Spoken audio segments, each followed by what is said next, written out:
Bonjour à tous. Je tiens d'abord et avant tout à remercier toute l'organisation de ce colloque qui me permettent de traiter un sujet aussi ésotérique que invention fictive, la revanche des geeks. Alors, le droit contre-attaque, du droit et Star Wars, a priori absolument rien à voir. Que vient faire un sujet de geek dans un colloque de juristes? Oui, mais le droit, avant tout, c'est une fiction. Oui, c'est une fiction. Chacun de nous, nous sommes acteurs en tant que citoyens, en tant qu'électeurs, le législateur, les juges, les forces de l'ordre. Et cette fiction qu'est le droit existe grâce à la force de la sanction. Alors, la science juridique est une science ayant pour objet une fiction. C'est donc entre la science d'une fiction et la fiction de la science, il n'y a qu'un pas à franchir, nous allons le franchir, c'est la revanche des geeks. Science-fiction, c'est la fusion entre la logique humaine, la capacité d'invention, de création technique nouvelle, et notre capacité artistique, notre capacité d'abstraction qui permet d'avoir des œuvres de l'esprit protégées, l'un par le droit des brevets, l'autre par le droit d'auteur. Et du coup, quoi de mieux que le droit de la propriété intellectuelle qui traite ces deux domaines pour introduire ce colloque sur Star Wars.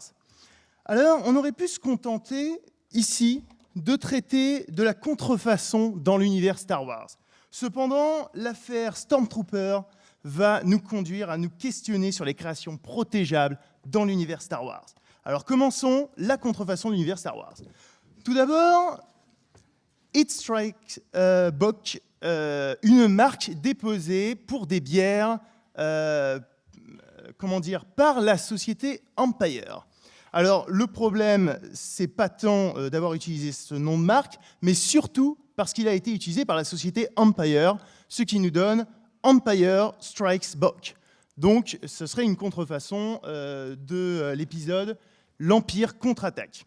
Annulation de la marque. On peut citer aussi In a China Far Far Away, c'est-à-dire une contrefaçon chinoise d'une bande dessinée sur Star Wars qui est sortie quelques années après le film.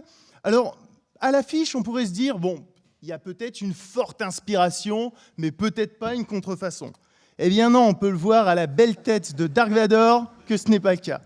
Par contre, on remarquera que notre malheureux Chewbacca s'est vu remplacé par un simple et modeste chimpanzé. Ici, il y a plus qu'une contrefaçon, il y a une atteinte à l'intégrité de l'œuvre. Allons-y maintenant, continuons. Tout le monde connaît bien évidemment The Amazing Star Wars, une œuvre absolument extraordinaire. Une contrefaçon un peu plus modeste, cependant, la diffusion en 2014 d'une image en avant-première du prochain film Star Wars 7. Et en l'occurrence, on peut relever une certaine ressemblance physique avec le héros, Revan, du jeu KOTOR, donc de l'univers étendu de Star Wars. Alors, on peut maintenant passer à l'affaire Stormtrooper. Andrew Answorth produit depuis un certain nombre d'années des casques de Stormtroopers sans autorisation des ayants droit. Alors, Lucasfilm l'a attaqué en contrefaçon en Angleterre et les juges de première instance nous ont dit, eh bien, nous en droit anglais, en matière de droit d'auteur, on protège que soit les sculptures, soit les œuvres architecturales. C'est ni l'un ni l'autre. Cette œuvre tridimensionnelle n'est pas protégeable. Mais cependant, on peut se demander, est-ce que ce n'est pas une œuvre d'art? Alors, la Cour nous disait, il faut une sculpture. Pas de problème, nous pouvons voir à l'exposition Contre-attaque des sculptures issues de l'œuvre Star Wars. Bon, plus sérieusement, les juges de deuxième instance nous ont dit, bon, certes, ce ne sont pas des œuvres d'art, mais est-ce que ce ne sont pas des dessins et modèles? Ils nous ont dit non, parce que la forme que commande la forme du casque des Stormtroopers est fonctionnelle. Alors, deux solutions. Soit c'est une fonction destinée afin de produire un film, ce qui serait un peu étrange parce que ça exclurait tout ce qui est éléments de décoration et costumes de la sphère de protection, ou alors, plus farfelu, considérer que les casques des Stormtroopers sont des éléments de protection des soldats Stormtroopers contre les tirs de blaster. Qu'a décidé la Cour d'appel de Londres? Évidemment, la deuxième solution. Les casques des Stormtroopers sont des équipements militaires des Stormtroopers pour les protéger contre les coups de sabre laser. Ce qui a donc fait l'objet de l'argumentation des demandeurs devant la Cour suprême. Voici l'extrait. Alors, leur argumentation est située au numéro 40. Il ne s'agit pas de casques destinés à protéger d'une guerre interplanétaire. Et la Cour suprême nous dit, en fait, ce sont des œuvres fonctionnelles. Simplement, la fonction, c'est de servir d'élément de support à la création d'un film. Lucasfilm n'a de propriété que sur le film en son entier et pas sur l'élément qui est le casque. Donc c'est une décision hautement critiquable. On passe maintenant à une autre contrefaçon, un peu plus modeste cette fois-ci, la publication d'une vidéo inédite de la mort de Yoda, une partie qui n'avait pas été diffusée, et il avait été évoqué la possibilité d'invoquer la courte citation. La courte citation est admise en jurisprudence désormais pour des extraits de vidéos, ou du moins des images extraits de vidéos. Cependant, ce n'était pas le cas en l'occurrence, parce que pour qu'il y ait courte citation, il faut analyse dans une œuvre ou illustration. Nous passons maintenant à l'originalité de l'œuvre Star Wars, notre grand 2. Alors bien sûr, dans l'univers Star Wars, son originalité réside particulièrement dans ses créations fonctionnelles. L'étoile noire est une invention fictive. Dans notre monde, ça relève de l'originalité du droit d'auteur. Mais dans le monde de Star Wars, c'est clairement une œuvre brevetable au titre des inventions. Mais ce n'est pas que ça, parce que l'étoile noire, c'est aussi un bâtiment militaire. Donc il dispose de plans architecturaux protégés par du droit d'auteur. Enfin, on pourrait même poser la question de ce qu'on appelle les topographies de semi-conducteurs, c'est-à-dire la protection des circuits imprimés. Qu'est-ce que c'est? Eh bien, on a vu dans le film Star Wars que les rebelles s'emparent des plans afin de détruire la station. Ils cherchent à trouver dans le circuit là où il faut tirer pour pouvoir détruire l'étoile noire. Donc, on est face à une œuvre polymorphe. Star Wars interroge nos catégories de la propriété intellectuelle. Alors, cette création a été commanditée par Dark Plagueis, le maître de Dark Sidious dans l'univers étendu. On la voit pour la première fois dans l'épisode 2, Obi-Wan qui rencontre Dark Tyrannus, le comte Dooku, sur Geonosis. Passons maintenant à l'art martial Jedi. Comme tout bon art martial, on peut se demander, est-ce que c'est une œuvre? Est-ce que c'est un art? Alors, pour ce qui concerne les katas, ça ne pose pas de problème, on les rattachera à des chorégraphies. Les chorégraphies qui sont protégées par du droit d'auteur.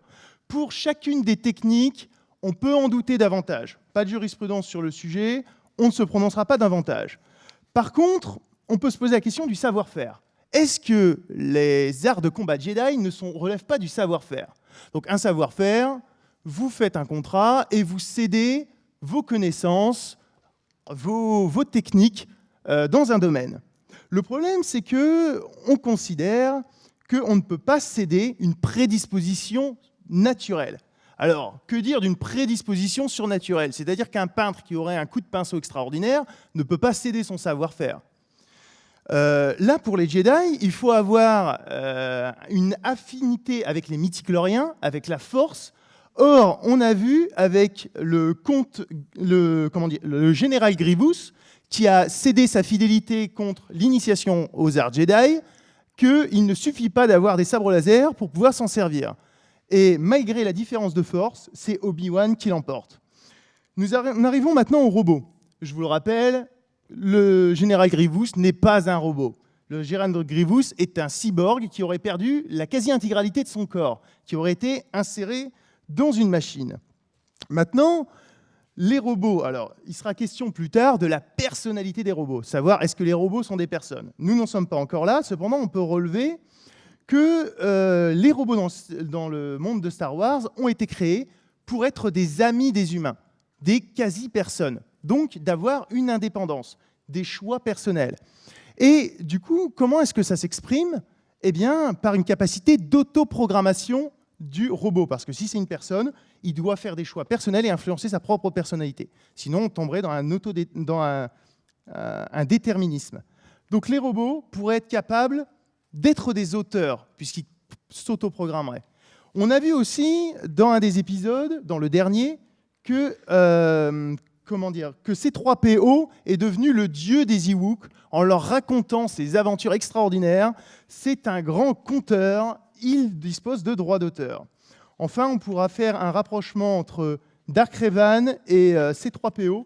Ils ont tous les deux subi une suppression de mémoire et ils ont exprimé une nouvelle personnalité. Alors pour C3PO, il a continué à garder la même personnalité, mais Dark Revan, dans l'histoire, est passé de Sith à Jedi avec l'effacement de personnalité.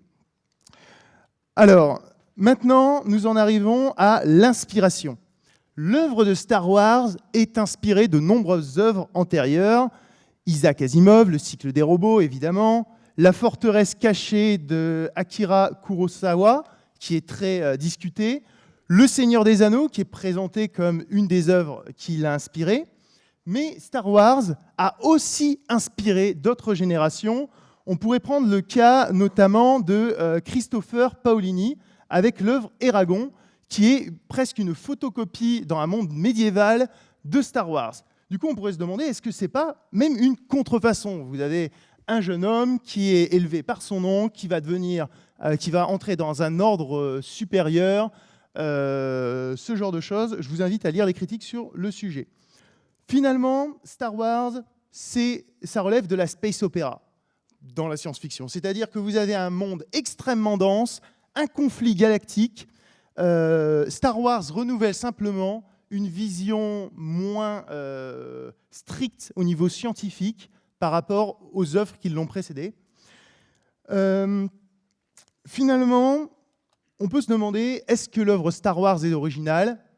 On l'a vu à travers chacun de ces éléments, mais dans son fil conducteur, cela suit à la fois la journée du héros, mais aussi ce qui a été présenté comme le cycle de la création de Joseph Campbell, le héros aux 1000 visages.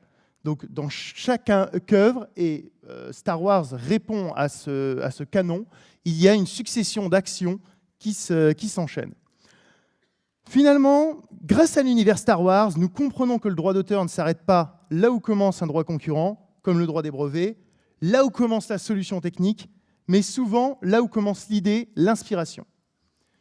À l'instar des jurisprudences en matière de jeux vidéo, nous devons retenir que chaque élément reflétant un choix personnel de l'auteur, à l'originalité de l'œuvre, participe. Je vous remercie.